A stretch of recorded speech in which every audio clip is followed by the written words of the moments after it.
वह नज़र ऐसी थी जैसे वह अपनी प्रेमिका को देख रहा हो। वह नीच कहीं का, छोटी काली बिल्ली देविका के मन में चिल्लाए। अपनी मंगेतर के सामने वह वास्तव में दूसरी महिला के साथ इश्कबाजी कर रहा था। देविका, जो पूरे समय शांत रही थी, आखिरकार बोली, इसकी कोई आवश्यकता नहीं है। इस दुनिया के डॉक्टरों ने उसे पहले ही काफ़ी परेशान कर दिया था। देविका के इनकार ने मोहक और उसकी साथी के मुस्कुराते चेहरों को फीका कर दिया। मोहक ने अपनी अप्रसन्नता व्यक्त करते हुए कहा, अंजलि किंग यून संप्रदाय, किंग यू क्लैन के अधिपति की सीधी शिष्या है। किंग यून संप्रदाय। देविका ने अपनी भौहें थोड़ी ऊपर उठाईं, यहाँ तक कि कुणाल के चेहरे पर भी आश्चर्य की झलक दिखी कि साम्राज्य के बाहर कई बड़ी शक्तियां थीं, जिनमें से एक किंग यून संप्रदाय था। वे पूरे महाद्वीप में प्रसिद्ध थे और चिकित्सा के क्षेत्र में पीढ़ियों से निर्विवाद बने हुए थे। प्रतिभाओं को पैदा करने का उनका एक लंबा इतिहास रहा है, जिनमें से प्रत्येक का नाम पूरे महाद्वीप को हिला देने वाली प्रसिद्धि रखता था। सबसे प्रसिद्ध उनके अधिपति थे, जिनकी क्षमता एक संत के समान थी, जो हर राज्य का सम्मान प्राप्त करते थे। यदि उन्होंने किंग यून संप्रदाय को क्रोधित किया तो कि साम्राज्य निश्चित रूप से घाटे में रहेगा। अंजलि उस अधिपति की शिष्या थी, जिसका अर्थ था कि संप्रदाय में उसका स्थान काफी ऊंचा था। मोहक द्वारा उसका परिचय कराए जाने के बाद अंजलि ने अपनी रूप से दिखाई देने लगे, जो किसी दूसरी दुनिया की सुंदरता के समान लग रहे थे। मैंने अंजलि को यहाँ बुलाने के लिए बहुत प्रयास किया है। इसके अलावा देविका के पास कोई संवेदात्मक आत्मा भी नहीं है। यदि वह ठीक से स्वस्थ नहीं होती तो उसका क्या होगा? हालांकि हम एक दूसरे के भाग्य में नहीं हैं, फिर भी एक परिचित या यहाँ तक कि एक मित्र के नाते मुझे उसकी मदद करनी चाहिए। मोहक ने अंततः अपने इरादे स्पष्ट कर दिए। कुणाल का चेहरा कोयले जैसा काला पड़ गया था। पहले मोहक ने देविका को अपनी मंगेतर के रूप में स्वीकार किया था, जो पूरी तरह से लिन पैलेस की सैन्य शक्ति के कारण था, लेकिन अब उसे डरने की कोई बात नहीं थी, क्योंकि उसे एक और भी मजबूत सहारा मिल गया था। विक्रम राजा की सैन्य शक्ति, चाहे कितनी भी बड़ी क्यों न हो, किंग यून संप्रदाय की बराबरी नहीं कर सकती थी। मोहक का उद्देश्य बहुत स्पष्ट था, वह इस सगाई को तोड़ना चाहता था। क्या इसका मतलब यह है कि राजकुमार हमारी देविका के साथ अपनी सगाई तोड़ना चाहते हैं? कुणाल ने व्हीलचेयर को इतनी जोर से जकड़ा कि उनकी उंगलियों के जोर सफ़ेद पड़ गए। ये काफ़ी दुखद है। हालांकि देविका के प्रति मेरी कोई भावनाएं नहीं हैं, लेकिन चूंकि मैंने उसका प्रेम प्राप्त किया था, इसलिए मैं साथ रहने और ये देखने की कोशिश करना चाहता था कि क्या हम आगे बढ़ सकते हैं। लेकिन इतना समय बीत चुका है, मेरे मन में वास्तव में उसके लिए कोई भावना नहीं जागी, और यह भी तय हो गया है कि उसके पास कोई संवेदात्मक आत्मा नहीं है। हम एक दूसरे के लिए नहीं बने हैं। मोहक ने धैर्यपूर्वक समझाया। वह ऐसी बिगड़ल और घमंडी लड़की से कैसे शादी कर सकता था जिसके पास एक संवेदात्मक आत्मा तक नहीं थी? चाहे जो भी हो, वह एक राष्ट्र का राजकुमार था। वह एक बेकार, वेस्ट लड़की से शादी करके उपहास का पात्र कैसे बन सकता था? उसे देविका की कोई परवाह नहीं थी, और उसने उसके प्रेम और उसके बेकार होने के दर्जे का मजाक उड़ाकर उसे पूरी तरह अपमानित किया था। उसने सारा दोष उस पर मढ़ दिया था और खुद को पूरी तरह पाक साफ कर लिया था। कुणाल का चेहरा पहले ही पीला पड़ा हुआ था। उन्होंने मन ही मन खुद को कोसा और अपनी लाचारी को दोष दिया। अपनी विकलांगता के कारण दूसरे लोग उनके अपने घर में उनकी भतीजी को प्रताड़ित कर रहे थे, फिर भी वह अपनी अनमोल चीज की रक्षा के लिए कुछ नहीं कर पा रहे थे। क्या लिन पैलेस का इतना पतन हो गया है? कुणाल देविका के उदास चेहरे को देखने की हिम्मत नहीं जुटा पा रहे थे, ये जानते हुए कि वह मोहक के प्यार में कितनी पागल थी और उसका स्वभाव कितना अहंकारी था। अब जिस आदमी के लिए उसने सपने बुने थे, उसी ने उसका अपमान किया था, वह इसे कैसे बर्दाश्त करेगी? हालांकि जो उन्होंने देखा उसने उन्हें दंग कर दिया। उनकी आंखों के सामने किसी ड्रामा होने के बजाय जो उन्होंने देखा वह उनकी उम्मीदों से बिल्कुल अलग था। देविका एक अलग और उदासीन आभा के साथ लापरवाही से मोहक और अंजलि को देख रही थी। वह क्रोधित नहीं हुई। क्या बस इतना ही है? देविका ने उदासीनता से उनकी ओर देखा। उसकी शांति ने न केवल कुणाल को बल्कि मोहक को भी अवाक कर दिया था। यह उनकी उम्मीदों से परे था। जब वह सगाई चाहती थी तो उसने अपनी शक्ति में मौजूद हर एक चीज के लिए हताश प्रयास किए थे, यहाँ तक कि अपने दादाजी के पद का दुरुपयोग करके उसे सहमत होने के लिए मजबूर भी किया था। हालांकि अब जब उसने खुद सगाई तोड़ने की घोषणा की थी तो वह ऐसा व्यवहार कर रही थी जैसे इसका उससे कोई लेना देना ही न हो। देविका, चलो हम अपने रास्ते अलग कर लें। अंजलि को अपना इलाज करने दो और इसके बाद हमारा एक दूसरे पर कोई कर्ज नहीं रहेगा।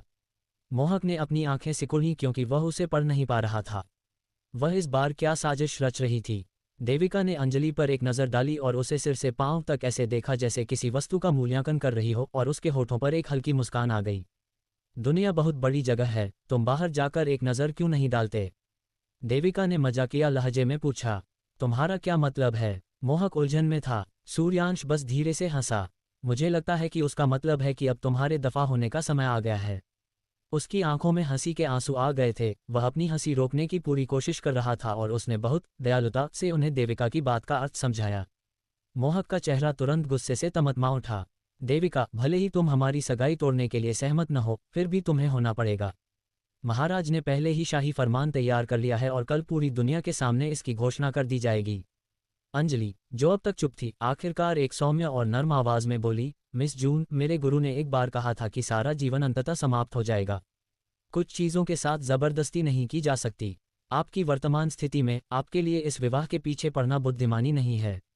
उसने दयालुता से अपनी सलाह दी, जिसमें अहंकार की गूंज छिपी थी। संक्षेप में, बेशर्म मत बनो और मोहक से चिपकी मत रहो। उसकी हिम्मत कैसे हुई? मालकिन, ये औरत आपको बुरा भला कह रही है। छोटी काली बिल्ली इस व्यभिचारी जोड़े पर आग बबूला हो रही थी। मैं थक गई हूँ। देविका ने थकान का एक अतिरंजित भाव दिखाया और उस जोड़े की ओर देखने तक की जहमत नहीं उठाई, भले ही वे सीधे उसकी नज़र के सामने थे। वह मुड़ी और सूर्यांश की ओर देखा। सूर्यांश स्वाभाविक रूप से खड़ा हुआ, अपने हाथ फैलाए और देविका के छोटे से शरीर को अपनी बाहों में उठा लिया और पीछे मुड़कर देखे बिना हॉल से बाहर निकल गया। मोहक का चेहरा हर पल और भी बदसूरत होता जा रहा था। देविका ने पहले कभी उसे नज़रअंदाज नहीं किया था, लेकिन आज उसने व्यवहारिक रूप से उसके अस्तित्व की ही उपेक्षा कर दी थी। काफी देर हो चुकी है, प्रिय मेहमानों, कृपया वापस जाएं, कुणाल ने ठंडे स्वर में कहा। यदि उनकी विशेष पहचान न होती तो उन्होंने उन्हें बहुत पहले ही बाहर निकाल दिया होता। मोहक कुछ कहने ही वाला था, लेकिन अंजलि असंतोष के संकेत के साथ खड़ी हो गई। उसने अपनी बात हलक में ही दबा ली और उसके बाहर निकलते ही चुपचाप उसके पीछे चल दिया। शांत हॉल में कुणाल का चेहरा चादर की तरह सफ़ेद पड़ा था। लिन पैलेस को ऐसे अपमान सहने की ज़रूरत कब से पड़ गई? चीज़ें जिस तरह से आगे बढ़ रही थीं, उनके बूढ़े पिता और रूई लिन सेना का कोई उपयुक्त उत्तराधिकारी न होने के कारण राजपरिवार अब अपने विचारों को कार्यरूप देने लगा था। मोहक के आज के कार्यों से ये देखा जा सकता था कि राजपरिवार अब लिन पैलेस को किसी भी सम्मान की दृष्टि से नहीं देखता था। Dot dot dot dot dot dot dot dot dot Devika को अपनी बाहों में ले जाते समय सूर्यांश के चेहरे पर एक शरारती मुस्कान थी। तुम नाराज नहीं हो? उसने अपनी नज़रें नीची की और उसे देखा। ये दिन के उजाले की तरह साफ था कि दूसरा राजकुमार जानबूझकर अपनी नई प्रेमिका को बुरे इरादों के साथ लेकर आया था। हालांकि उसके चेहरे पर गुस्से का एक भी निशान नहीं दिख रहा था। उसने अपना सिर थोड़ा ऊपर उठाया। उसे टकटकी लगाकर देख रही आंखों की जोड़ी रात की तरह शांत और प्रश्नचिन्हों से भरी थी। सूर्यांश अपनी मुस्कान को गहरा होने से नहीं रोक सका। उसकी अर्धचंद्राकार आंखों में एक हल्की चमक दिखाई दी। कोई नहीं समझ सकता था कि उसके मन में क्या चल रहा है। देविका, तुम्हारा स्वभाव वास्तव में बहुत अच्छा है। मुझे भूख लगी है। देविका की मुख्य प्राथमिकता जल्दी ठीक होना था। वह जितना अधिक समय उन झोलाछाप डॉक्टरों के भरोसे छोड़ती, वह सिर्फ इस विचार से ही काम उठी। सूर्यांश ने उसे नौकरों की देखरेख में छोड़ दिया और चुपचाप गायब हो गया। लिन पैलेस से गुस्से में बाहर निकलने के बाद अंजलि का चेहरा असंतोष से भरा था। मोहक ने उसे मनाने की जितनी भी कोशिश की, उसने बस उसे नज़रअंदाज कर दिया।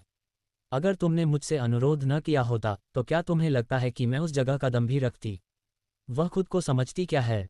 अंजलि ने अपना निचला होंठ काटते हुए फुफकार कर कहा। किंग यून संप्रदाय के अधिपति की शिष्या के रूप में उससे मिलने वालों की कतार एक ड्रैगन जितनी लंबी होती थी, फिर भी मोहक के कहने पर अपनी अनिच्छा के बावजूद वह वहां गई। नतीजा, उसे बाहर निकाल दिया गया। उसने पहले कभी ऐसा अपमान नहीं सहा था। अंजलि, एक बेकार लड़की पर अपनी ऊर्जा क्यों बर्बाद कर रही हो? उसने उसे बहलाते हुए कहा।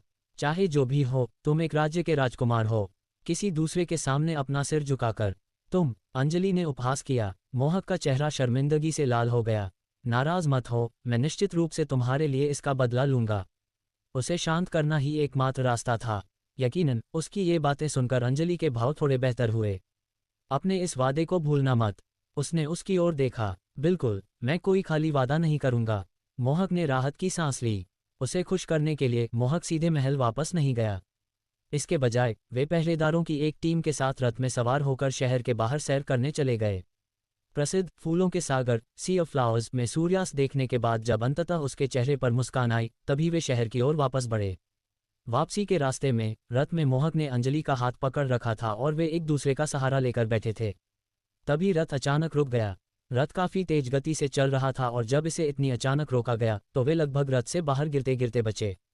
तुम रुक क्यों गए? मोहक चिल्लाया, लेकिन उसके सवाल का किसी ने जवाब नहीं दिया। जैसे ही वह उन्हें फटकारने के लिए बाहर निकला, उसने देखा कि एक व्यक्ति की छाया शांत भाव से काफिले के सामने खड़ी थी और रात के अंधेरे ने उसे ढंक रखा था। मशालों की लपटों की रोशनी उसके चेहरे तक नहीं पहुंच पा रही थी। वहां कौन है? मोहक ने सतर्क भाव से पूछा। इस समय तक अंजलि भी रथ से बाहर आ चुकी थी। सामने खड़ी टीम ने सावधानी से उस अजनबी को देखा, तभी उन्होंने देखा कि उसने धीरे से अपने थोड़े खुले हुए हाथ उठाए और अचानक अपनी मुट्ठी भींच ली। क्षण भर में सभी अंगरक्षकों के शरीर एक साथ फट गए और हर तरफ खून के फव्वारे छूटने लगे। अहह! अंजलि के मुंह से एक तीखी चीख निकली क्योंकि खून के अवशेष उसकी सुंदर स्कर्ट पर बिखर गए थे। सारी मशालें जमीन पर गिर गईं, जिससे उनके चारों ओर आग की एक दीवार बन गई। इस सब के बीच दो डरी हुई आकृतियां एक दूसरे से कसकर चिपकी हुई थीं। आग के उस घेरे को देखते हुए उस अकेली आकृति ने एक कदम पीछे हटाया। दुर्भाग्य से मेरा स्वभाव उतना अच्छा नहीं है। चंद्रमा की रोशनी के नीचे वह फुसफुसाया। छोटी काली बिल्ली देविका की गोद में आराम से लेटी हुई थी और अपनी मालकिन के स्पर्श का आनंद ले रही थी। मालकिन, ये लिन पैलेस सुरक्षित नहीं है, क्या हमें यहाँ से चले जाना चाहिए? काली बिल्ली धीरे से बोली। आज जो कुछ भी हुआ उसने केवल यही दिखाया कि लिन पैलेस अब और अधिक समय तक टिक नहीं पाएगा। राजमहल की हरकतें स्पष्ट रूप से सीमा पार कर रही थीं। हम कहीं नहीं जा रहे हैं, देविका ने लापरवाही से उत्तर दिया। ये दुनिया उसके पिछले जीवन जैसी नहीं थी। हालांकि लिन पैलेस धीरे धीरे बिखर रहा था, फिर भी यह सबसे सुरक्षित ठिकाना था। भले ही वह चिकित्सा विशेषज्ञ थी, लेकिन वह इस तथ्य को नहीं बदल सकती थी कि वर्तमान में वह शारीरिक रूप से बहुत कमजोर थी। इस अजीब दुनिया में चारों ओर बहुत सारे खतरे छिपे हुए थे। लिन पैलेस की मुख्य शक्ति विक्रम है। चूंकि मैं यहाँ हूँ, मैं उन्हें इतनी आसानी से मरने नहीं दूंगी। देविका ने अपनी भौहें थोड़ी ऊपर उठाईं। वह जिसकी रक्षा करना चाहती थी, उसमें वह कभी असफल नहीं होती। इस शरीर की बनावट बहुत खराब है, यहाँ तक कि इसमें संविदात्मक आत्मा कंट्रैक्चुअल स्पिरिट की भी कमी है। अगर मेरे पास एक होती तो मैं इस दुनिया में बेहतर तरीके से जीवित रह पाती। संविदात्मक आत्मा क्या होती है? छोटी काली बिल्ली इस दुनिया के बारे में कुछ नहीं जानती थी। देविका ने अपना दाहिना हाथ उठाया और उसे अपनी अनामिका रिंग फिंगर दिखाए। सफ़ेद जैड की तरह कोमल और चिकनी पतली उंगलियां। सामान्य तौर पर 14 वर्ष की आयु तक पहुंचने पर दाहिने हाथ की अनामिका पर एक अंगूठी दिखाई देती है, लेकिन उसकी उंगली पर कुछ भी नहीं था। म्याऊं! काली बिल्ली ने अपने रोएदार पंजों से उसकी पतली उंगलियों को पकड़ लिया और धीरे से उस उंगली को चाटने लगी जो देविका ने बाहर निकाली थी। अचानक उसकी पुतलियां सिकुड़ गईं। मालकिन, आपकी उंगली पर एक अजीब शक्ति महसूस हो रही है, क्या आप निश्चित हैं कि यह संविदात्मक आत्मा नहीं है? काली बिल्ली आध्यात्मिक हलचल स्पिरिचुअल फ्लक्चुएशंस का एक छोटा सा अंश महसूस कर सकती थी। देविका ने अपनी दाहिनी अनामिका को सहलाते हुए अपनी भौहें थोड़ी ऊपर उठाईं। वह कुछ देख तो नहीं पा रही थी, लेकिन जब उसकी उंगलियां वहां से गुजरीं तो वह अपनी उंगलियों के पोरों के चारों ओर आध्यात्मिक लहरों के एक अजीब उछाल को महसूस कर सकती थी। उसका दिल उत्साह से धड़क रहा था क्योंकि उसने अपनी अनामिका के चारों ओर शक्ति को केंद्रित होते महसूस किया। अचानक चमक का एक विस्फोट हुआ जिसने पूरे कमरे को रोशन कर दिया। चांदी जैसी सफ़ेद रोशनी में लिपटी एक सफ़ेद कमल की आकृति हवा में तैर रही थी। म्याऊं! एक फूल! काली बिल्ली की आंखों ने कुछ बार पलकें झपकाईं और वह हिचकिचाते हुए देविका की ओर देखने लगी। संविदात्मक आत्माओं की प्रजातियों को दो प्रकारों में विभाजित किया जाता है, वे या तो हथियारों में बदल सकती हैं या पराक्रमी जानवरों का रूप ले सकती हैं। लेकिन देविका की आत्मा एक सफ़ेद कमल निकली। पौधे वाली संविदात्मक आत्माएं वास्तव में अनसुनी थीं। देविका ने सावधानी से अपना हाथ आगे बढ़ाया और वह सफ़ेद कमल धीरे से उसकी हथेली पर आ टिका। जैसे ही वह धीरे धीरे कमल का अध्ययन कर रही थी, दरवाजे पर दस्तक हुई। उसी क्षण वह सफ़ेद कमल बिना किसी निशान के गायब हो गया। अंदर आ जाओ, उसने थोड़े अधीर स्वर में उत्तर दिया। सूर्यांश ने अंदर कदम रखा और वह आलस के साथ दरवाजे के सहारे झुक गया। उसके हाथों में दवा का एक कटोरा था। तुम्हारी दवा लेने का समय हो गया है। देविका ने सूर्यांश की ओर एक नज़र डाली। वह उसके सामने आकर बैठ गया और बहुत ही सहज और अभ्यस्त तरीके से उसने व्यक्तिगत रूप से उसे दवा पिलाई। देविका के लिए इन हरकतों का कोई गहरा अर्थ नहीं था क्योंकि उसने मासूमियत से यह मान लिया था कि वह ईमानदारी से अपना आभार चुका रहा है। जन्म से ही वह 10 साल से अधिक समय तक एक गुप्त विला में पली बड़ी थी। एक मासूम बच्ची से लेकर अपनी किशोरावस्था तक उसे बाहरी दुनिया को सीखने और समझने का ज़्यादा मौका नहीं मिला था। दूसरों के साथ कैसे घुलना मिलना है, यह उसकी सोच के दायरे में नहीं था। उस समय के दौरान केवल अनगिनत चिकित्सा पुस्तकों और ज्ञान ने उसके मस्तिष्क को भरा था और उसके इकलौते रिश्तेदार ने उसे पहाड़ों की गहराई में बंदी बनाकर रखा था। सांसारिक तौर तरीकों के मामले में उससे किसी समझ की अपेक्षा न करें। सूर्यांश थोड़ा आगे की ओर झुका, एक हाथ से उसकी पीठ को मजबूती से सहारा दिया और दूसरे हाथ में दवा का कटोरा लेकर उसे धीरे धीरे पिलाने लगा। जब वह उसकी ओर झुका तो उसने अपनी भौहें सिकुड़ीं। मुझे खून की गंध पसंद नहीं है, उसने गंभीर स्वर में कहा। सूर्यांश की मुस्कान थोड़ी जम सी गई। देविका दवा पीना जारी रखती रही। जैसे ही सूर्यांश खाली कटोरा लेकर कमरे से बाहर निकला, उसकी मुस्कान गायब हो गई। उसने अपना हाथ उठाकर अपनी आस्तीन को सूंघा, खून की एक बहुत ही हल्की गंध आ रही थी। इससे पहले उसने सावधानी बरती थी कि उस पर खून का एक भी धब्बा न लगे। ऐसा लगता है कि अगली बार मुझे पहले स्नान करना होगा।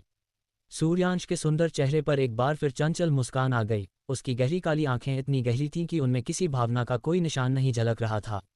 Dot dot dot dot dot dot. अगली सुबह ये खबर शाही शहर में जंगल की आग की तरह फैल गई। बीती रात फूलों के सागर से लौटते समय दूसरे राजकुमार मोहक और उनके काफिले पर एक रहस्यमयी समूह ने हमला किया था और उनके सभी गार्ड मारे गए थे। राजकुमार ने दुश्मनों के साथ खूनी लड़ाई लड़ी और केवल अपनी और एक सुंदर स्त्री की जान बचाने में सफल रहे। इस मामले ने सम्राट को क्रोधित कर दिया है, जिन्होंने मामले की गहन जांच के आदेश दिए हैं और उन अपराधियों पर भारी इनाम रखा है जिन्होंने राजकुमार की हत्या करने का दुस्साहस किया। शाही शहर की दीवारों के भीतर एक बड़ा विस्फोट सा हुआ। अफवाहों के बाजार में कई चर्चाएं चल रही थीं। हर कोई इसी के बारे में बात कर रहा था। हर कोई जानता है कि राजकुमार मोहक और लिन पैलेस की देविका की सगाई हो चुकी है। हालांकि जिस रात राजकुमार पर हमला हुआ, जिस सुंदरी को उन्होंने बचाया था, वह उनकी मंगेतर देविका नहीं थी। इसका मतलब था कि उस दिन वह किसी दूसरी महिला के साथ फूलों के सागर गए थे। देविका एक तानाशाह थी। हर कोई जानता था कि लिन पैलेस की यंग मिस बेहद अशिष्ट और अहंकारी थी, जो हमेशा शहर में मुसीबतें खड़ी करती रहती थी। लोग इस बात का अंदाजा लगाने से खुद को नहीं रोक सके कि राजकुमार पर हमले का अपराधी और कोई नहीं बल्कि देविका ही थी।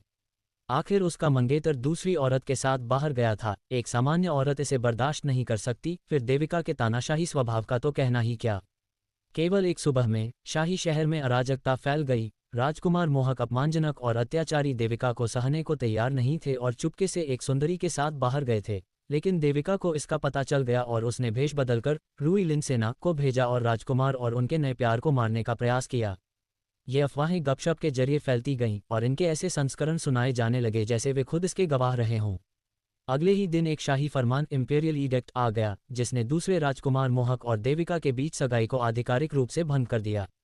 कल तक केवल यह अटकलें लगाई जा रही थीं कि राजकुमार मोहक पर हुआ हमला देविका से संबंधित हो सकता है। हालांकि ऐसे समय पर सगाई टूटने से केवल एक ही बात सिद्ध हुई, वे निश्चित रूप से एक दूसरे से जुड़े थे। शाही शहर के भीतर देविका की प्रतिष्ठा रसातल में पहुंच चुकी थी।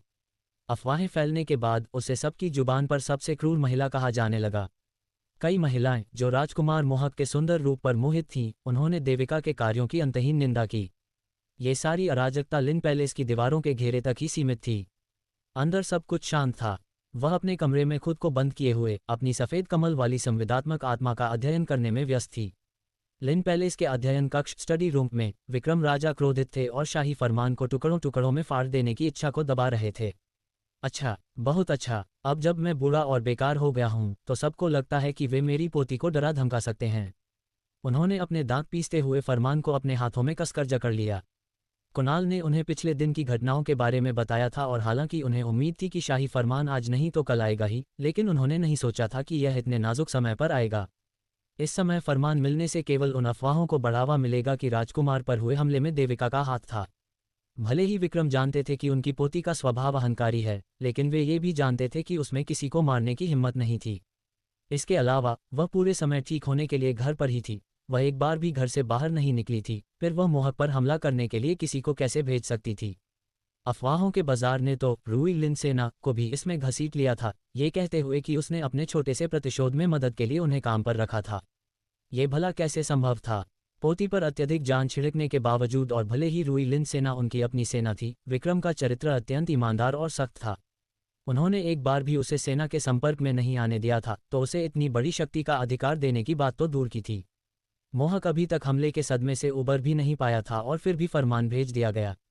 इसने दूसरों को ये सोचने पर मजबूर कर दिया कि लिन पैलेस इसमें शामिल था और लिन पैलेस के नाम पर एक बड़ा काला धब्बा लगा दिया। पिताजी, क्या हम उसे इन सब बातों के बारे में बताने जा रहे हैं जो घटित हो रही हैं? कुणाल के चेहरे पर उदासी साफ झलक रही थी। वह इस बात से नफरत करता था कि वह अपाहिज है और उसके पास अपने परिवार की रक्षा करने की कोई शक्ति नहीं है। विक्रम ने अपना सिर हिलाया। तुम उसे कुछ नहीं बता सकते। उसका स्वभाव जानते हुए वह न जाने कैसा हंगामा खड़ा कर देगी। साथ ही उसका शरीर अभी पूरी तरह ठीक नहीं हुआ है। महाराज ने मुझे राजकुमार पर हुए हमले की जांच का नेतृत्व करने के लिए नियुक्त किया है। मैं सच्चाई का पता लगाऊंगा और उसे सभी आरोपों से मुक्त करूंगा। इतने वर्षों तक निष्ठापूर्वक देश की सेवा करने के बाद उन्हें बदले में यही मिला था। इस प्रक्रिया में उनके 2 बेटों की बलि चढ़ गई, एक युद्ध में मारा गया जबकि दूसरा अपाहिज हो गया। उनके पास केवल उनकी अनमोल पोती बची थी, लेकिन शाही फरमान के साथ उसकी प्रतिष्ठा मिट्टी में मिल गई। राजपरिवार द्वारा किए गए ऐसे व्यवहार के बाद और कौन उससे शादी करने की हिम्मत करेगा। महाराज, आप वास्तव में बहुत निर्दयी हैं, विक्रम ने थकी हुई आंखों को बंद करते हुए धीरे से कहा। ये स्पष्ट था कि लिन पैलेस के पास भविष्य के लिए बहुत अधिक आशा नहीं बची थी, लेकिन वे उसकी इकलौती पोती को भी सत्ता के इस संघर्ष में शामिल करना चाहते थे। कुणाल ने खामोशी से अपना सिर झुका लिया और अपने निचले होंठ को काटते हुए अनजाने में अपने बेकार हो चुके पैरों पर अपने हाथों को भींच लिया। अगर वह रणभूमि में वापस लौट सकते तो भले ही उनके सामने किंग यून संप्रदाय ही क्यों न होता, महाराज लिन पैलेस के प्रति इतने निर्दयी होने की हिम्मत नहीं करते। इन वर्षों में विक्रम अपनी अत्यधिक सैन्य उपलब्धियों और सम्मान के प्रति सचेत थे, इसलिए उन्होंने स्वयं ही रूई लिन सेना के आकार को कम करना जारी रखा था। किसे पता था कि उनके इसी कदम ने वर्तमान स्थिति का मार्ग प्रशस्त कर दिया होगा। मैं अपनी आखिरी सांस तक देविका की रक्षा करूंगा। मेरी पोती को छूने के बारे में कोई सोच भी नहीं सकता। उन्होंने अपनी आंखों में एक चमक के साथ घोषणा की। मैं पहले ही अपने बेटे को खो चुका हूं। मैं उसकी बेटी को खोने का जोखिम नहीं उठा सकता। वह मेरे यानी विक्रम राजा की एकमात्र और अनमोल पोती है। देर रात तक पिता पुत्र की यह जोड़ी उस नाजुक स्थिति पर दबी जुबान में चर्चा कर रही थी जिसका सामना परिवार वर्तमान में कर रहा था। अध्ययन कक्ष के दरवाजे के पास 2 आकृतियों की परछाई खड़ी थी। देविका दरवाजे को देखते हुए चुपचाप सब सुन रही थी। दादाजी, उसकी पिछली दुनिया में उसके उस दादाजी ने उसे 10 साल से अधिक समय तक घोर अंधेरे में रखा था। कष्ट क्या होता है, निराशा क्या होती है, उसे इन सब का गहरा अनुभव था। हालांकि इस शरीर के दादाजी अंधेरे को चीरने वाली सूरज की रोशनी की तरह थे। जब वह उनसे पहली बार मिली थी तो उन्होंने उस पर इतना प्यार और चिंता बरसाई थी कि उसे समझ ही नहीं आया कि इस पर क्या प्रतिक्रिया दे। ये कुछ ऐसा था जिसे उसने पहले कभी अनुभव नहीं किया था। जब भी उन्हें कुछ दिलचस्प मिलता तो वे सबसे पहले उसे उसके कमरे में भेजते थे। अगर उसके चेहरे पर जरा सी भी शिकन आती तो वे उसे मनाने के लिए हर संभव तरीका और रास्ता अपनाते थे। अवचेतन रूप से उसने उनसे संपर्क करना कम कर दिया था क्योंकि वह नहीं जानती थी कि उन्हें क्या जवाब दे, क्योंकि उसके अपने दादाजी की यादें बिल्कुल अलग थीं। लेकिन उसने यह नहीं सोचा था कि वे उसके लिए इस हद तक जा सकते हैं। साथ ही लिन पैलेस राजपरिवार की साजिशों के प्रति आशंकित था, लेकिन उन्होंने इसे नज़रअंदाज कर दिया था क्योंकि उन्होंने वफादारी की शपथ ली थी और उनका मानना था कि इतने वर्षों की उनकी सेवा को अनदेखा नहीं किया जाएगा। लेकिन इस बार जब भाला सीधे उनकी पोती की ओर तना था तो वह अंधी वफादारी गायब हो गई। अपनी पोती के लिए वे सब कुछ त्यागने को तैयार थे। उसका कमजोर दिल अब भी धड़क रहा था। उसने अपनी स्कर्ट को कसकर भींच लिया। क्या सभी दादाजी को ऐसा ही होना चाहिए? उसने भौहें सिकोड़ते हुए पूछा। उसके बगल में खड़े सूर्यांश ने उसके पीले छोटे चेहरे को देखा और वह नहीं समझ पाया कि उसका चेहरा अचानक उत्साह से क्यों लाल हो गया। क्या तुम अब भी अंदर जाना चाहती हो? उसने उत्सुकता से उसकी ओर देखते हुए पूछा। नहीं, उसने अपना सिर हिलाया। उसके सामान्य रूप से शांत चेहरे पर अब गर्माहट की एक चमक थी। वह शुरू में अपने दादाजी से अपना इलाज खुद करने के बारे में चर्चा करना चाहती थी, लेकिन उसे उम्मीद नहीं थी कि दरवाजे पर उसे ये सब सुनने को मिलेगा। वह अध्ययन कक्ष से बाहर निकलने के लिए मुड़ी। उसे चीज़ों को शांति से सोचने के लिए एकांत की ज़रूरत थी। जैसे ही वह जाने के लिए मुड़ी, सूर्यांश की मनोरंजन भरी गहरी आंखों में गहरे बैंगनी रंग की एक झलक दिखाई दी। उसे लगा कि ये इंसानी राजा कितने हास्यास्पद तरीके से व्यवहार करते हैं। वह बस उन सबको मार देना चाहता था। उसकी आधी मनोरंजक आंखों की गहराई से खतरे की आग भड़क उठी। लेकिन अगर चीज़ें इस तरह से की गईं तो वह भी मुसीबत में पड़ जाएगी। उसके भीतर की हत्या की इच्छा धीरे धीरे शांत हो गई। चलो इंतज़ार करते हैं और देखते हैं। जब वह वापस अपने कमरे में गई तो छोटी काली बिल्ली तुरंत प्रकट हुई और उसके कंधे पर कूद गई और स्नेह से उसके गाल से रगड़ने लगी। क्या सभी दादाजी को ऐसा ही होना चाहिए? वह पीतल के दर्पण के सामने बैठी थी और उस अजीब लेकिन परिचित प्रतिबिंब को देख रही थी। सामान्य रिश्तों के अनुसार ऐसा ही होना चाहिए। काली बिल्ली अपनी झाड़ीदार पूंछ हिला रही थी। केवल वही जानती थी कि दादाजी शब्द का देविका के लिए क्या अर्थ था। क्या ऐसा है? उसकी आंखें झुक गईं और उसने धीरे से अपना सीना थाम लिया। उसके भीतर उसने एक गर्म एहसास को फैलते हुए महसूस किया। कुछ ऐसा जो उसने पहले कभी महसूस नहीं किया था। थोड़ा खट्टा, थोड़ा गर्म। उसे यह पसंद आया। सूर्यांश ने एक बार उससे पूछा था कि जब मोहक और अंजलि सगाई तोड़ने आए थे तो क्या वह नाराज थी। उसके दिल में इसका जवाब था, वह भला क्यों होगी। उसके लिए इस शरीर के अतीत का उससे कोई लेना देना नहीं था, यहाँ तक कि लिन पैलेस से भी उसका कोई खास रिश्ता नहीं था, इसलिए उसे गुस्सा करने की ज़रूरत महसूस नहीं हुई। लेकिन अब चीज़ें बदल गई थीं। विक्रम की आवाज़ उसके दिमाग में गूंज रही थी। दवा खाने के लिए उनका लगातार टोकना, उसे हंसाने के लिए चुटकुले सुनाने की छोटी छोटी कोशिशें, ये सब उसके लिए बिल्कुल नया था। वह मेरे दादाजी हैं। पीतल के दर्पण में दिख रहे प्रतिबिंब पर एक छोटी सी मुस्कान आ गई, जो बर्फ और पाले को पिघला देने के लिए काफ़ी थी। ईश्वर ने उसे उसके पिछले अनुभवों का मुआवजा दिया था, उसे यह महसूस करने का मौका दिया था कि कोई उसकी परवाह करने वाला और उसकी रक्षा करने वाला भी है। वह निश्चित रूप से किसी को भी अपनी इस नई खुशी को नष्ट नहीं करने देगी। मैं लिन पैलेस, खुद को या अपने दादाजी को कुछ नहीं होने दूंगी, उसने अपनी आंखें सिकुड़ते हुए दृढ़ संकल्प के साथ कहा। अतीत में उसके लिए कुछ भी चिंता के योग्य नहीं था, लेकिन अब चीजें बदल गई थीं। लिन पैलेस अब दलदल में है और इसकी रक्षा के लिए उसे कुछ निर्णायक कदम उठाने होंगे। चीजें इतनी सरल नहीं थीं। मेरे सफ़ेद कमल, आखिरकार तुम क्या हो? वह अपनी पतली उंगली को अंगूठी वाली खाली जगह पर घुमाते हुए बुदबुदाए। उसकी उंगलियों से हल्की रोशनी निकली और सफ़ेद कमल एक बार फिर प्रकट हो गया।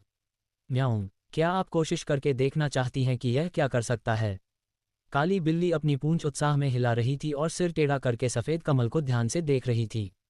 उसने सफ़ेद कमल को अपनी हथेली पर रखा और धीरे से उसकी पंखुड़ियों को सहलाया। एक मीठी सुगंध पूरे कमरे में फैल गई। इसकी महक प्यारी है, उसने एक गहरी सांस ली। किसी तरह उसने हमेशा महसूस किया था कि जब भी वह इस सुगंध को सूंघती थी, उसका रक्त प्रवाह अधिक सुचारू हो जाता था, जैसे कि इस गंध का इस एहसास से कोई संबंध हो। ये कमल की खुशबू बहुत अजीब है, इसमें बहुत ही आकर्षक गंध है और यह मानव रक्त को भी बेहतर बनाती है। शायद इस कमल के अन्य उपयोग भी हो सकते हैं।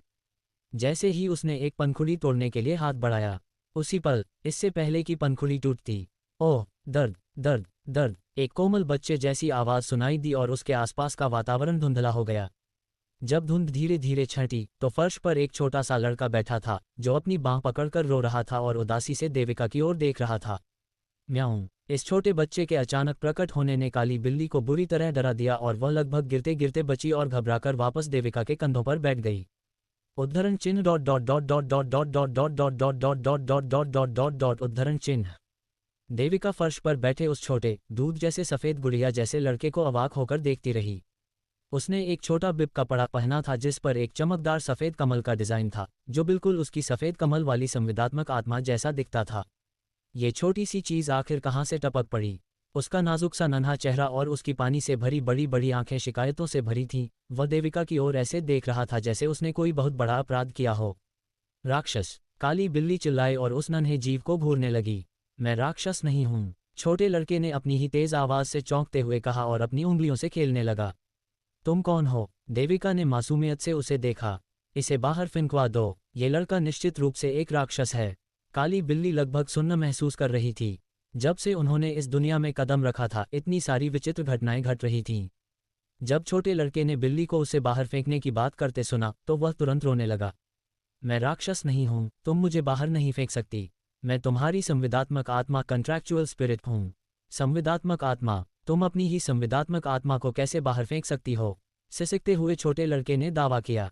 वह देविका की ओर देख रहा था, उसकी आंखों से बड़े बड़े आंसू गिर रहे थे और अचानक पूरा कमरा कमल की गहरी सुगंध से भर गया। मुझे नहीं पता था कि संविदात्मक आत्माएं इंसानों में बदल सकती हैं। देविका ने कठोरता से प्रतिवाद किया, उसके सुंदर चेहरे पर नरमी का एक भी निशान नहीं था। छोटे लड़के ने अपना मुंह खोला और देविका की ओर ऐसे देखा जैसे उसके साथ बहुत अन्याय हुआ हो। मैं सच में तुम्हारी संविदात्मक आत्मा हूँ। अगर तुम्हें मुझ पर विश्वास नहीं है, तो मैं तुम्हारे लिए एक अधिक परिचित रूप में बदल सकता हूँ। फिर वह धीरे धीरे खड़ा हुआ, अपने आंसू पोंछे और बिना किसी निशान के गायब हो गया। उसकी जगह एक सुंदर सफ़ेद कमल हवा में तैर रहा था। उद्धरण चिन्ह dot dot dot dot dot dot उद्धरण चिन्ह। देविका अब समझ नहीं पा रही थी कि वह अपने दिमाग में चल रहे सदमे को कैसे व्यक्त करे। पफ! सफ़ेद कमल एक बार फिर गायब हो गया और छोटा लड़का उसी जगह फिर से प्रकट हो गया। उस पल के लिए देविका ने अपने पिछले जीवन के जादूगरों के बारे में सोचा। अब क्या तुम्हें मुझ पर विश्वास है? वह छोटा जीव बड़ी संजीदगी से देविका की प्रतिक्रिया देख रहा था। हालांकि वह ये भी जानता है कि आत्माओं की दुनिया में भी वह बाकी सबसे अलग था, लेकिन वह वास्तव में एक संविदात्मक आत्मा है। देविका ने इत्मीनान से अपनी संविदात्मक आत्मा को देखा। सफ़ेद कमल को स्वीकार करना पहले ही मुश्किल था, क्योंकि उसने पहली बार किसी पौधे वाली संविदात्मक आत्मा के बारे में सुना था, लेकिन अब तो ये रूप भी बदल सकता था। हालांकि उसके नन्हे हाथ पैरों को देखकर लड़ने की बात तो दूर, अगर कोई उसे एक मुक्का भी मार दे तो वह शायद तुरंत ही मर जाएगा। यकीनन यह अब भी बेकार ही है। देविका अपनी भौहें सिकोड़ते हुए बुदबुदाए। उसने अपनी इस असंतुष्टि को नहीं छिपाया कि यह उसकी आदर्श संवेदात्मक आत्मा नहीं थी। विचारमग्न देविका ने ध्यान नहीं दिया कि उसके लापरवाही से कहे गए इन शब्दों के बाद पहले से ही घबराया हुआ छोटा कमल फिर से रोने की कगार पर था। सिस्क, कृपया मुझे खुद से दूर मत करो। मैं उपयोगी हूँ। मैं वास्तव में बहुत काम का हूँ। अपनी मालकिन की घृणा को भांपते हुए छोटा कमल अब और सहन नहीं कर पाया। उसने खुद को उसके पास झोंक दिया और उसकी एक टांग पकड़कर लिपट गया। उसके आंसू नल की तरह बह रहे थे। मैं बहुत उपयोगी हूँ, सच में, मुझे वापस मत फेंको। छोटा कमल जिद से उसकी टांग पकड़े रहा। उसे डर था कि वह उसे सीधे नकार देगी। वापस फेंक दून, कहाँ? देविका ने आखिरकार जवाब दिया, जब छोटे कमल के शब्दों ने उसे उसकी सुस्ती से जगाया। जब इस दुनिया में एक बच्चा पैदा होता है तो संवेदात्मक आत्माएं मानव आत्मा के साथ एक बंधन बना लेती हैं और वे आत्मा के भीतर सोती रहती हैं और केवल 14 वर्ष की आयु में जागती हैं। मृत्यु की स्थिति के अलावा उन्हें अलग करने का कोई ज्ञात तरीका नहीं है। एक व्यक्ति जीवन भर के लिए केवल एक ही संवेदात्मक आत्मा के साथ बंधन बना सकता है, इसलिए उसकी अपनी संवेदात्मक आत्मा चाहे कितनी भी बेकार क्यों न हो, उसके पास इस मामले में कोई दूसरा विकल्प नहीं है और उसे बाहर फेंकने का तो सवाल ही नहीं उठता। आत्मा लोक, द स्पिरिट वर्ल्ड, छोटे कमल ने कड़वाहट के साथ उत्तर दिया। तुम वहां से आए हो? ये पहली बार था जब उसने इस जगह के बारे में सुना था। छोटे कमल ने सिर हिलाया, जैसे कि उसे डर हो कि देविका उसे नापसंद करेगी। उसने एक आज्ञाकारी बच्चे की तरह आगे कहा, जागृति से पहले संवेदात्मक आत्मा आत्मा लोक में रहती है, और यदि व्यक्ति मर जाता है तो हम फिर से वहीं वापस चले जाते हैं। वह जगह भयानक है। मैं अभी अभी वहां से भागने में सफल हुआ हूँ। कृपया मुझे वापस मत फेंकना, ठीक है? वह तो उसे फेंकना चाहती थी, लेकिन क्या वह ऐसा कर सकती थी? मैं उपयोगी साबित हो सकता हूँ, कृपया प्रतीक्षा करें। छोटे कमल में अचानक एक दृढ़ संकल्प जागा और उसने अंततः उसकी टांग छोड़ दी। उसका छोटा सा कमजोर शरीर खड़ा होते ही कांप रहा था। उसने अपना कोमल नन्हा हाथ उठाकर सीधे देविका के सामने फैला दिया। देविका ने मासूम आंखों से उसे देखते हुए पूछा। छोटे कमल ने जोर से सांस ली। उसके नन्हे चेहरे पर दर्द भरा भाव था। उसने अपनी हिम्मत जुटाई और अंततः चिल्लाया, खाओ। उद्धरण चिन्ह dot dot dot dot dot dot dot उद्धरण चिन्ह। क्या खाना है? मैं एक विशेष कमल हूँ। यदि आप मेरी पंखुड़ियाँ खाती हैं तो यह आपके रक्त को शुद्ध कर सकता है और उसके भीतर की सभी अशुद्धियों को दूर कर सकता है। छोटे कमल ने जोश और गर्व के साथ घोषणा की। ये सुनकर देविका की आंखें चमक उठीं। उससे बेहतर कोई नहीं जानता था कि किसी के रक्त को शुद्ध करना कितना दुर्लभ है। भले ही कोई दवा कितनी भी अद्भुत क्यों न हो, फिर भी उसकी एक सीमा होती है। मानव शरीर को व्यवस्थित करना और शारीरिक बनावट में सुधार करना तो संभव था, लेकिन शरीर को सभी अशुद्धियों से पूरी तरह मुक्त करना वास्तव में पुनर्जन्म के समान था। उसके पिछले संसार में तकनीक और चिकित्सा के बहुत विकसित होने के बावजूद कई वैज्ञानिक अभी भी जीन्स और वे मानव शरीर को कैसे प्रभावित करते हैं इस पर शोध कर रहे थे, लेकिन अभी तक कोई उपयुक्त तरीका नहीं मिला था। यदि छोटे कमल का दावा सच था तो वह वास्तव में बहुत महत्वपूर्ण है। ये निर्धारित करने के लिए कि क्या छोटा कमल सच बोल रहा है, देविका ने उसका कोमल नन्हा हाथ पकड़ लिया। हालांकि वह जानती थी कि उसके सामने जो छोटा जीव है वह वास्तव में एक सफ़ेद कमल है, लेकिन उसका मानवीय रूप में होना देविका के लिए आगे की कार्रवाई करना कठिन बना रहा था। वह उसका हाथ अपने होठों तक ले गई और उसे देखा। वह पहले से ही फूट फूट कर रो रहा था और उसकी आंखों से बड़े बड़े आंसू गिर रहे थे। उद्धरण चिन्ह dot dot dot dot dot dot dot dot dot dot dot dot dot उद्धरण चिन्ह। वह वास्तव में कोई राक्षस नहीं थी। धीरे से आह भरते हुए उसने उसका कोमल नन्हा हाथ नीचे रख दिया। यद्यपि छोटा कमल अपनी मालकिन के लिए उपयोगी होने के लिए दृढ़ था, लेकिन जब उसने देखा कि उसने उसके हाथ अपने होठों तक लगाए हैं तो वह अपने डर को नियंत्रित नहीं कर सका और उसके आंसू अपने आप गिरने लगे। जब अपेक्षित दर्द नहीं हुआ तो उसके मन में मिश्रित भावनाएं थीं। वह खाए न जाने पर बहुत खुश था, लेकिन उसे लगा कि मालकिन उसे वास्तव में बेकार समझेगी और त्याग देगी। मैं वास्तव में दर्द से नहीं डरता, छोटे कमल ने कमजोरी से घोषणा की। देविका ने उसकी लाल और गीली आंखों की ओर देखा। उद्धरण चिन्ह dot dot dot dot dot dot dot dot dot उद्धरण चिन्ह। छोटा कमल तुरंत हतोत्साहित हो गया। खैर, हालांकि इसमें दर्द होता है, लेकिन यह वापस उगाएगा, छोटे कमल ने धीरे से कहा। तुम्हारी पंखुड़ियां तुम्हारे शरीर का हिस्सा हैं, देविका ने स्पष्ट किया। छोटे कमल ने सिर हिलाया। तो अगर मैं एक पंखुड़ी तोड़ना चाहूं तो मैं वास्तव में तुम्हारा हाथ खींच रही हूं। छोटे कमल ने फिर से सिर हिलाया। देविका पूरी तरह से शांत हो गई।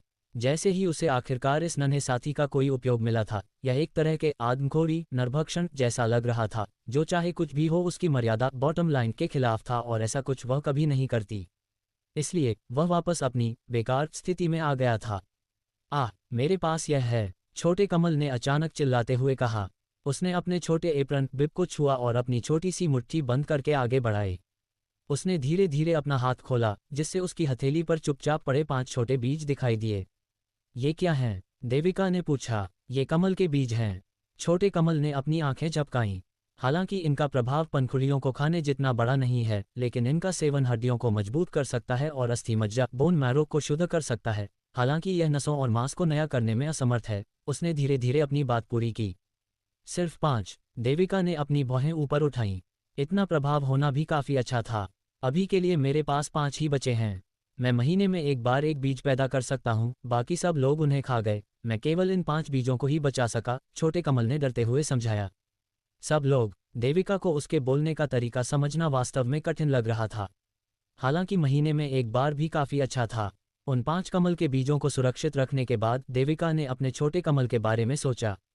हालांकि उसमें लड़ने की कोई क्षमता नहीं थी, लेकिन उसकी महसूस करने की क्षमता काफी अच्छी लग रही थी। और ये कमल के बीज, भले ही वे अमृत एलिक्सियर्स के स्तर के न हों, लेकिन ये किसी व्यक्ति की शारीरिक बनावट कॉन्स्टिट्यूशन में महत्वपूर्ण सुधार कर सकते हैं। उसे अभी इसी की सबसे अधिक आवश्यकता थी। चाहे वह खुद हो, विक्रम हो या कुणाल, उन सभी को अपने शरीर की बनावट में सुधार करने की आवश्यकता थी। दवाइयाँ केवल एक निश्चित प्रभाव ही प्राप्त कर सकती हैं, फिर भी उनके कुछ दुष्प्रभाव साइड इफेक्ट्स होंगे और हड्डियों को लक्षित करना सबसे कठिन कार्यों में से एक था। इन कमल के बीजों ने पहले बड़े कदम को हल कर दिया था। मजबूत हड्डियों को आधार बनाकर शरीर के बाकी हिस्सों को व्यवस्थित करना उसके लिए बच्चों के खेल जैसा था। संविदात्मक आत्मा होने का मतलब था कि वह इस नई दुनिया में साधना कल्टिवेशन शुरू कर सकती थी। भले ही छोटा कमल लड़ने में असमर्थ था, कम से कम वह साधना शुरू कर सकती थी और खुद पर भरोसा कर सकती थी। छोटा कमल अपनी उंगलियों से खेलते हुए देविका की ओर से किसी प्रकार की पुष्टि का बेसब्री से इंतजार कर रहा था। तभी उसने अंततः उसकी ओर देखकर सिर हिलाया। ये जानकर कि उसे अब छोड़ा नहीं जाएगा, छोटे कमल के चेहरे पर एक बड़ी मुस्कान आ गई और उसकी आंखों से खुशी के आंसू टपकने लगे। उसने अपने मन में एक अच्छी संविदात्मक आत्मा बनने और अपनी नई मालकिन के लिए अपना सर्वश्रेष्ठ देने का संकल्प लिया। उसने उसका बड़ी संजीदगी से अध्ययन करना शुरू किया और पाया कि उसके शरीर के विभिन्न हिस्सों के अलग अलग प्रभाव थे। उसका मांस और रक्त व्यावहारिक रूप से किसी की शारीरिक बनावट को नया जन्म दे सकता था, यहाँ तक कि उसके आंसुओं में भी रक्त को व्यवस्थित करने का प्रभाव था। ये कहा जा सकता है कि शून्य युद्ध क्षमताओं के अलावा इसे एक अमूल्य खजाना माना जा सकता था। आंसू इकट्ठा करने के लिए छोटी काली बिल्ली ने छोटे कमल को कुछ बार काटा, जिससे आंसू नल की तरह बहने लगे। बस इस बार उन आंसुओं को एक छोटी बोतल में इकट्ठा कर लिया गया। यह विशेष रूप से विक्रम और कुणाल के लिए तैयार किया गया था। इससे पहले कि वह खुद शक्तिशाली बनती, लिन पैलेस की सुरक्षा इन दोनों के कंधों पर थी। इतना रोने के बाद बेचारा थका हुआ छोटा कमल वापस एक धुंधली सी अंगूठी में बदल गया और चुपचाप उसकी उंगली पर बैठ गया। इस छोटी सी फसल आंसुओं के बाद देविका गहरी नींद में सो गई। भोर होते ही वह विक्रम से मिलने गई। विक्रम अपनी अनमोल पोती को अपनी मर्जी से अपने पास आते देख हैरान रह गए। जब से वह घायल हुई थी, उन्हें उसके साथ समय बिताने का मौका कम ही मिला था। जब भी वह उससे बात करने की कोशिश करते, वह शांत और अंतर्मुखी दिखती थी, जिससे उनका दिल दुखता था।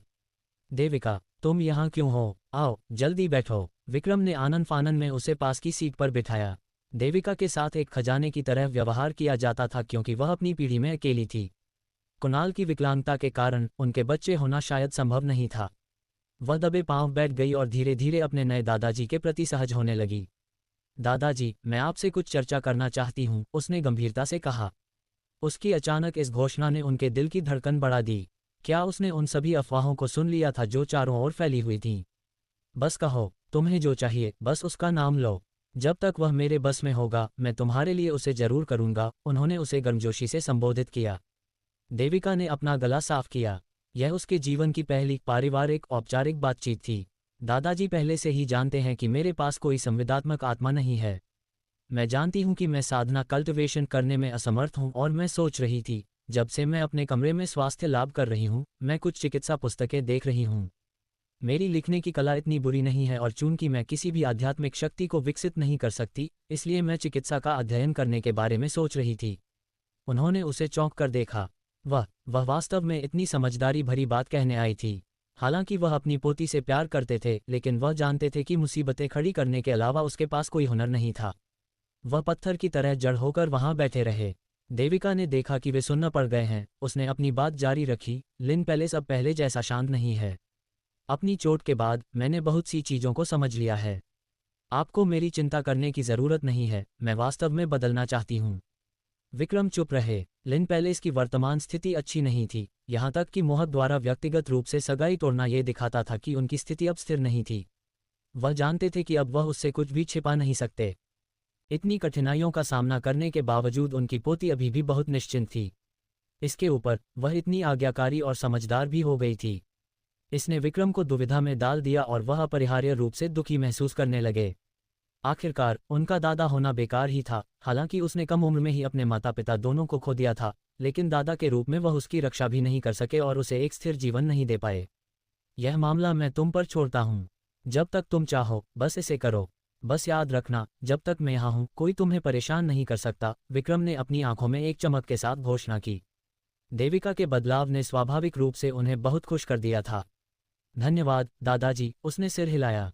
हम परिवार हैं, ऐसी औपचारिकताओं की कोई ज़रूरत नहीं है। जब तक तुम खुश हो, तुम्हारे दादा के रूप में मैं निश्चिंत महसूस करता हूँ। अगर वह वास्तव में चिकित्सा में रुचि रखती थी तो उस नीच मोहक के बारे में सोचने के बजाय यह एक अच्छा बदलाव होगा। मैं नौकरों से तुम्हारे लिए कुछ चिकित्सा पुस्तकें और जड़ी बूटियां तैयार करने के लिए कहूँगा। अगर कुछ भी कम हो तो बस चाचा सोम अंकल फू को बता देना। चाचा सोम लिन पैलेस में एक आधिकारिक व्यक्ति थे। उन्होंने कम उम्र से ही विक्रम का साथ दिया था और देविका के पिता को अपनी शक्ति सौंपने से पहले वे रूई लिन सेना में दूसरे कमान अधिकारी सेकंड इन कमांड थे। सेना से सेवानिवृत्त होने के बाद उन्होंने लिन पैलेस के सभी घरेलू मामलों का प्रभार संभाल लिया था। दोपहर के भोजन के समय से पहले ही चाचा सोम ने नौकरों को चिकित्सा पुस्तकें और जड़ी बूटियां भेजने के लिए कहा। उसका कमरा जल्दी ही चिकित्सा पुस्तकों और जड़ी बूटियों के बड़े बक्सों से भर गया। विक्रम ने उसके आंगन के पास के एक कमरे को फार्मेसी औषधालय में बदलने का निर्देश भी दिया। सब कुछ ठीक है या नहीं, ये देखने के लिए चाचा सोम आए और उसके बाद कमरे से चले गए। उसने जल्दी से पास की कुछ किताबों पर नज़र डाली। कुछ किताबों को लापरवाही से पढ़ने के बाद उसने उन्हें एक तरफ रख दिया। जो किताबें उसे भेजी गई थीं वे भले ही शीर्ष स्तर की चिकित्सा पुस्तकें न हों, लेकिन वे फिर भी बहुत दुर्लभ पुस्तकें थीं। पर एक बार जब वे उसके हाथों से गुजरीं तो वह सब कुछ याद कर सकती थी और यहाँ तक कि किताब में वर्णित उपचार से भी अधिक उन्नत उपचार बता सकती थी। उन झोलाछाप डॉक्टरों के माध्यम से प्रत्यक्ष अनुभव प्राप्त करने के बाद वह इस दुनिया के चिकित्सा स्तर से निराश थी। उसे ये देखने की ज़रूरत थी कि क्या जड़ी बूटियाँ और उपचार उसकी पिछली दुनिया से कुछ अलग थे। हालांकि कुछ समानताएं थीं, लेकिन इस दुनिया और अपनी पिछली दुनिया की दवाओं और जड़ी बूटियों को मिलाने की उसकी समझ भयानक असाधारण थी। एक ही दिन में उसने ये सब पूरी तरह से समझ लिया। किताबों में इस दुनिया की अधिकांश जड़ी बूटियों और उनकी कार्यक्षमता का विवरण दर्ज था और थोड़े ही समय में उसने उन सभी को अपने दिमाग में स्पष्ट रूप से व्यवस्थित कर लिया था। तुम कब शुरू करने जा रही हो? काली बिल्ली फार्मेसी के चारों ओर शान से टहल रही थी। पूरा कमरा पुरानी यादों की खुशबू से भरा था क्योंकि जड़ी बूटियों की महक कमरे में फैली हुई थी। उसे अचानक अपनी मालकिन की याद आई जो एक दशक तक इसी तरह के कमरे में विभिन्न जड़ी बूटियों और चिकित्सा पुस्तकों से घिरी रहती थी और विभिन्न नुस्खों और उपचारों में हाथ आजमाती थी।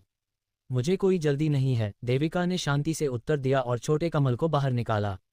विक्रम और कुणाल की क्षमता को व्यवस्थित और अधिकतम करने के लिए उसे छोटे कमल के प्रभावों में महारत हासिल करनी होगी। वह सफ़ेद कमल किसी राजमुकुट के रत्न जैसा लग रहा था, जिसकी हर पंखुड़ी किसी क्रिस्टल की तरह थी, किसी भी साधारण कमल से बिल्कुल अलग जो उसने पहले कभी देखा हो। उसने अपनी आंखों से इस सुंदरता का स्वाद लेते हुए एक गहरी सांस ली। उसने कमल का एक छोटा बीज निकाला और उसे शालीनता से निगल लिया।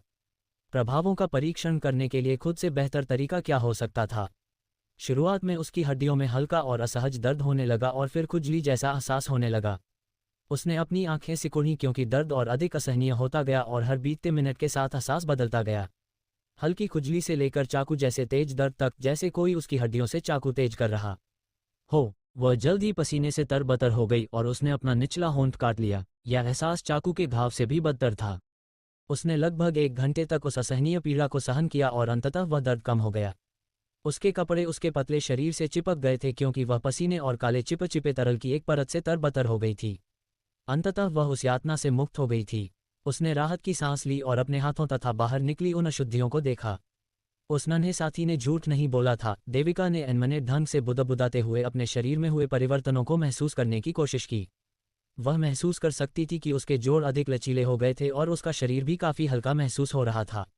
इस दुनिया में यदि कोई अपनी आध्यात्मिक शक्ति विकसित करना चाहता था तो उसे एक उत्कृष्ट शारीरिक बनावट की आवश्यकता थी। पहले उसने साधना कल्टिवेशन शुरू करने में जल्दबाजी नहीं की थी क्योंकि वह आगे की कठिन यात्रा पर निकलने से पहले अपनी काया को लगभग पूर्ण अवस्था में ढालना चाहती थी। एक मजबूत नींव के साथ शुरुआत करने से भविष्य में घातांकीय लाभ एक्सपोनेंशियल गेन्स प्राप्त होंगे। इतने दर्द को झेलने और स्वयं भारी लाभ प्राप्त करने के बाद देविका को विश्वास हो गया कि वह कुणाल और विक्रम का उपचार शुरू करने के लिए तैयार है। यह उनकी शारीरिक स्थिति को सुधारने और लिन पैलेस को उनके सही स्थान पर वापस लाने का समय था। सम्राट द्वारा इतनी धृष्टता करने का एक मुख्य कारण यह था कि लिन पैलेस के पास उत्तराधिकार की कोई कतार नहीं थी। अपाहिज कुणाल और अहंकारी व निकम्मी देविका के साथ भविष्य की इस धुंधली तस्वीर ने उनके खिलाफ ऐसे कृत्यों को बढ़ावा दिया था। यदि विक्रम और कुणाल पुनर्तः स्वस्थ होते और उनके पास वही वीरता व आभा होती तो कोई भी उनके खिलाफ कदम उठाने से पहले 2 बार सोचता। विक्रम के रूई लिन सेना की रीढ़ होने के नाते केवल एक ही परिणाम हो सकता था, रक्तपात।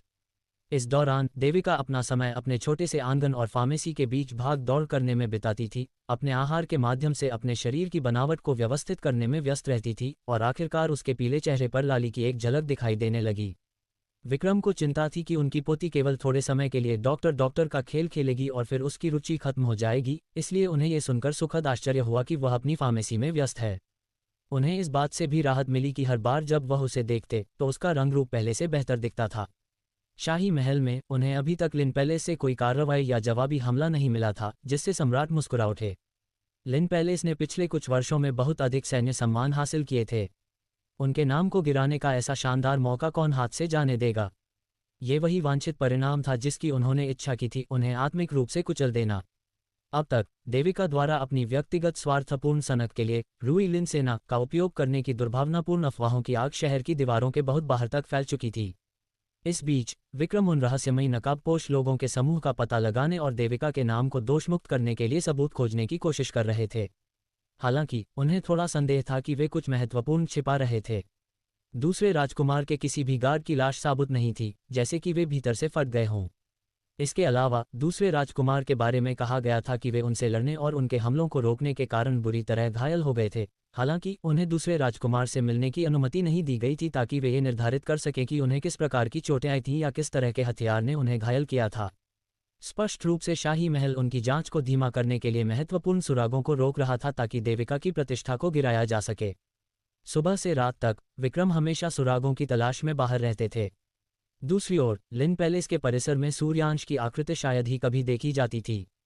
जहां तक लिन पैलेस के मामलों का सवाल था, केवल कुणाल और देविका ही बचे थे। एक नौकर कुणाल को पिछले आंगन में खिले हुए कमलों को दिखाने के लिए कमल के तालाब के किनारे ले गया। हालांकि कुणाल का मन इन फूलों का आनंद लेने में नहीं था। पास से आती हुई कदमों की हल्की आहट सुनकर कुणाल ने अपनी व्हीलचेयर उस दिशा में घुमाई और थोड़ी उत्साहित देविका को देखकर मुस्कुरा दिए। तुम आखिरकार बाहर निकलने के लिए तैयार हो ही गईं? कुणाल ने बनावटी नाराजगी दिखाते हुए पूछा। जब से विक्रम ने देविका को चिकित्सा का अध्ययन करने की अनुमति दी थी, वह व्यवहारिक रूप से एक वैरागी बन गई थी जो केवल अपनी फार्मेसी में रहती थी और कहीं नहीं जाती थी। उसका इस तरह बाहर आना वास्तव में दुर्लभ था। देविका ने अपने चाचा की ओर देखा जो उसे प्यार से देखकर मुस्कुरा रहे थे। वह थोड़ी हैरान थी क्योंकि विशेष कमल के बीज और आंसुओं के माध्यम से उसका शरीर गहन रूप से व्यवस्थित हो चुका था। भले ही उसने अभी तक कोई आध्यात्मिक शक्ति विकसित नहीं की थी, लेकिन उसके कदम बहुत हल्के हो गए थे। जब तक वह किसी की नज़र के सामने न हो, 5 कदम के भीतर कोई भी उसकी उपस्थिति का पता नहीं लगा सकता था। हालांकि इस बार उसने अभी विशाल आंगन में प्रवेश ही किया था और उसके चाचा, जिनका मुंह कमल के तालाब की ओर था, शुरू से ही जानते थे कि वह वही है। उनकी सुनने की क्षमता वाकई अद्भुत थी। चाचा के पैर रणभूमि में घायल हुए थे। देविका ने अपने इस छोटे चाचा से जुड़ी यादों के टुकड़ों को बहुत खंगाला, लेकिन उसे अधिक जानकारी नहीं मिली। उसकी याददाश्त के अनुसार कुणाल हमेशा व्हीलचेयर पर ही बैठे रहते थे और शायद ही कभी अपने पैरों के बारे में बात करते थे। केवल एक बार पारिवारिक भोज में उन्होंने उल्लेख किया था कि वह युद्ध के मैदान में घायल हुए थे। हाँ, कुणाल ने उत्तर दिया। यह कोई साधारण चोट नहीं है ना? देविका ने अपनी बात पर जोर दिया क्योंकि उसे यकीन था कि यह केवल युद्ध का घाव नहीं था। जब वह घायल हुए थे तब लिन पैलेस अपने चरम पर था, जहां उनके इलाज के लिए दुनिया भर के श्रेष्ठ डॉक्टरों को आमंत्रित किया जा सकता था। जब देविका चट्टान से गिरी थी तो उसकी चोटें भी बहुत गंभीर थीं, जिसमें हड्डियां टूटना मुख्य समस्या थी। 1 महीने के भीतर वह चलने में सक्षम हो गई थी, इसलिए युद्ध के मैदान के एक साधारण घाव के पास उनके चलने की क्षमता छीनने का कोई कारण नहीं होना चाहिए था। यह जहर है। दुश्मन ने मेरी पीठ में एक घातक जहर से बुझा हुआ हथियार घोंप दिया था। अगर तुम्हारे दादाजी न होते तो मुझे डर है कि आज तुम्हारे पास बात करने के लिए कोई चाचा नहीं होता। वह किंग यून संप्रदाय के अधिपति से मेरा इलाज करवाने में सफल रहे थे, उन्होंने उदासी से कहा और अपनी कमर से कपड़े हटाकर एक डरावना निशान दिखाया। भले ही वह घाव 1 दशक से भी अधिक पुराना था, फिर भी उसके चारों ओर गहरे बैंगनी रंग का एक निशान अभी भी मौजूद था। किंग यून संप्रदाय, उसने थोड़ी बाहें सिकुड़ीं। तुम्हारे दादाजी ने उनकी मदद के बदले हमारे परिवार की विरासत का सौदा किया था, कुणाल ने जल्दी से स्पष्ट किया और सफाई देने की कोशिश की, क्योंकि उन्होंने किंग यून संप्रदाय की अंजलि और अपनी भतीजी के बीच की गहरी शत्रुता के बारे में सोचा। इससे पहले जब देविका ने विक्रम को चिकित्सा में अपना भविष्य बनाने के अपने इरादों के बारे में बताया था, तो वह उसे किंग यून संप्रदाय में दाखिला दिलाने का सुझाव देना चाहते थे, क्योंकि वह इस दुनिया में चिकित्सा शिक्षा का मक्का था। दुर्भाग्य से मोहक और अंजलि के बीच के संबंधों के कारण अब उसका किंग यून संप्रदाय में शामिल होना संभव नहीं था। मुझे चाचा के पैर देखने दीजिए। देविका ने एक बार भी उस व्यभिचारी जोड़े के बारे में नहीं सोचा था। ठीक है, उन्होंने तुरंत बात मान ली और अपनी पैंट ऊपर चढ़ा ली। कुणाल के पैर पीले और पतले थे। यदि वह चोट न लगी होती तो पैरों की यह जोड़ी, जो कभी मजबूत और शक्तिशाली थी, अब पतले और कमजोर पैरों में बदल गई थी। 1 दशक से अधिक समय तक पैरों की मांसपेशियों का उपयोग न करने के कारण वे सिकुड़ गए थे और अब उनका ऊपरी शरीर और पैर एक दूसरे के अनुपात में बिल्कुल नहीं थे। देविका ने कुछ जगहों पर दबाव डालते हुए उनके पैरों की जांच शुरू की। क्या आप बिल्कुल भी कुछ महसूस नहीं कर पा रहे हैं? कभी कभी हल्की सी ठंडक महसूस होती है, पर वह बहुत स्पष्ट नहीं होती, उन्होंने उत्तर दिया। उसने उनके पैरों की जांच जारी रखी और अंततः कुछ समय बाद ऊपर देखा और पूछा, चाचा, क्या आप मुझ पर विश्वास करते हैं? उसने शांति से पूछा। बिल्कुल, वे उसे देखकर गर्मजोशी से मुस्कुराए। देविका ने अपने आसपास के परिवेश को देखा और उसकी नज़र कमल के तालाब पर टिकी। उसकी आंखों में उत्साह की एक झलक कौंधी। ये कमल के फूल बहुत सुंदर हैं, उदाहरण के लिए इस खिले हुए कमल को ही देख लीजिए। मैं सोच रही थी कि क्या चाचा को कमल के बीज खाना पसंद है? उसने सहजता से पूछा। कुणाल ने थोड़ा सोचा और जवाब दिया, मैं उन्हें कभी कभी खाता हूँ। मैंने कल ही कुछ तोड़े थे और मुझे लगा कि वे स्वाद में बहुत अच्छे थे। क्या आप भी कुछ चखना चाहेंगे? उसने फिर से उसी सहज लहजे में पूछा। बिल्कुल चाहूंगा, आखिर तुमने इन्हें अपने हाथों से जो चुना है। वे खुशी खुशी मान गए। उनकी अपनी छोटी भतीजी अब बहुत समझदार हो गई है। अगर यह पहले की बात होती तो भले ही उसने कभी कमल के बीज तोड़े होते, वह सबसे पहले उन्हें मोहक को ही देती। चाचा, अपना मुंह खोलिए, उसने आगे कहा। कुणाल हैरान थे, हालांकि वे नहीं जानते थे कि वह क्या करने वाली है, लेकिन एक लाड़ प्यार करने वाले चाचा के रूप में वे बस अपनी भतीजी को खुश देखना चाहते थे, इसलिए उन्होंने उसकी बात मानी और अपना मुंह खोल दिया। जैसे ही उन्होंने ऐसा किया, देविका ने तुरंत कमल का बीज उनके मुंह में डाल दिया और इससे पहले कि वे कुछ प्रतिक्रिया दे पाते, उसने उनका मुंह बंद कर दिया और उनका सिर ऊपर की ओर झुका दिया, जिससे वे उसे निगलने पर मजबूर हो गए। उद्धरण चिन्ह उद्धरण चिन्ह। उसके इस कोमल खिलाने के तरीके से उनकी आंखों में लगभग आंसू ही आ गए। अभी जब उन्हें लगा था कि वह आखिरकार समझदार हो रही है, उसके काम करने का तरीका अभी भी थोड़ा रूखा था। दवा खिलाने के इस कच्चे तरीके के लिए देविका को दोष नहीं दिया जा सकता। बात बस इतनी है कि यह उसके स्वभाव में ही नहीं था। जो मरीज दवा खाने से मना करते थे, उनके प्रति उसकी हमेशा एक ही सोच रहती थी, मरीज को उसे खिलाना ही है, और उसका तरीका बिना किसी प्रतिरोध की गुंजाइश वाला, रूखा लेकिन प्रभावी होता था। क्या ये स्वादिष्ट नहीं है? उसने पूछताछ की। कुणाल ने उसे हक्के बक्के भाव से देखा। उसने बस उसे उनके गले से नीचे उतार दिया था। उन्हें उसका स्वाद चखने का मौका ही कब मिला। बहुत स्वादिष्ट, उन्होंने उसे बहलाते हुए कहा। तो फिर मैं अब चलती हूँ। वह जिस काम के लिए आई थी उसे करने के बाद वह तेजी से वापस अपने आंगन की ओर चली गई। कुणाल उसके जाने के बाद उसकी पीठ को देखते रहे, थोड़ा हैरान महसूस कर रहे थे। ये छोटी लड़की इतनी दूर यहाँ आए और इतनी सारी बातें करने के बाद वह केवल उसे एक कमल का बीज खिलाने के लिए थी। मालिक के शरीर में अभी भी जहर के कुछ अंश बाकी हैं, क्योंकि कमल का बीज ठंडी तासीर का होता है। क्या आप चाहेंगे कि मैं आपको गर्माहट देने के लिए अदरक का सूप बना दूं? उस नौकर ने चुप्पी तोड़ी जो पूरे समय उनके पीछे खड़ा था। यदि कोई गौर से देखता तो यह व्यक्ति काफी लंबा और गठीला था। उसके गंभीर भावों को देखकर कोई नहीं सोचता कि वह किसी नौकर जैसा दिखता है। कुणाल ने अपना हाथ उठाया। सिर्फ एक कमल के बीज के लिए इतना हंगामा करने की जरूरत नहीं है। मैं इतना कमजोर नहीं हूँ। उस व्यक्ति ने अब बात को और नहीं बढ़ाया, लेकिन अपने विचार जोर से कहे। छोटी बिटिया आजकल थोड़ी अलग लग रही हैं। जब से कुणाल घायल हुए थे, वह 1 दशक से अधिक समय से उनकी सेवा कर रहे थे और उन्होंने देविका को बड़ा होते देखा था। उसके घमंडी और अहंकारी स्वभाव के कारण उनकी उसके बारे में कभी अच्छी राय नहीं रही थी, इसलिए उसे देखने पर वे उसे अभिवादन करने की जहमत भी नहीं उठाते थे। तुम्हें भी ऐसा ही लगता है? कुणाल के होंठ ऊपर की ओर मुड़े और वे गहरी सोच में डूब गए। पुरानी यादों की एक झलक के साथ उन्होंने अनमने ढंग से कहा, उसे अब देखकर मुझे कुछ कुछ भाई की याद आती है। कृपया मजाक न करें, कुछ चीज़ों की तुलना नहीं की जा सकती, उस व्यक्ति ने गंभीर स्वर में उत्तर दिया। वह कुणाल की बात से सहमत नहीं लग रहा था। कुणाल की मुस्कान तुरंत गायब हो गई और उन्होंने अपना सिर हिलाया। छोड़ो भी, तुम्हारे इस मिजाज को सिर्फ भाई ही बर्दाश्त कर सकते थे। यह मत भूलो कि वह बच्ची, वह उस आदमी की संतान है जिसके प्रति तुमने अपनी निष्ठा की शपथ ली थी। अगर किसी दिन पिताजी और मैं नहीं रहे तो वह तुम्हारी ही। इससे पहले कि वह अपना वाक्य पूरा कर पाते, उन्हें एक असहज खुजली महसूस हुई, जैसे कोई कुंद चाकू से उनकी हड्डियों को आरी की तरह काट रहा हो। जैसे ही यह एहसास उनके शरीर की हर एक हड्डी में फैलने लगा, वे दर्द से झुक गए। मालिक, उस व्यक्ति ने पीले पड़ चुके कुणाल को चिंता से देखा। उस समय का कुणाल का जहर अभी तक पूरी तरह से निकला नहीं था और उसका बचा हुआ विष हड्डियों के मज्जा बोन मैरो में गहराई तक समा गया था। यहाँ तक कि प्रसिद्ध किंग यून संप्रदाय के अधिपति भी उसे बेअसर करने में विफल रहे थे। पिछले कुछ वर्षों में कुणाल अपने खान पान को लेकर बहुत सतर्क रहे थे।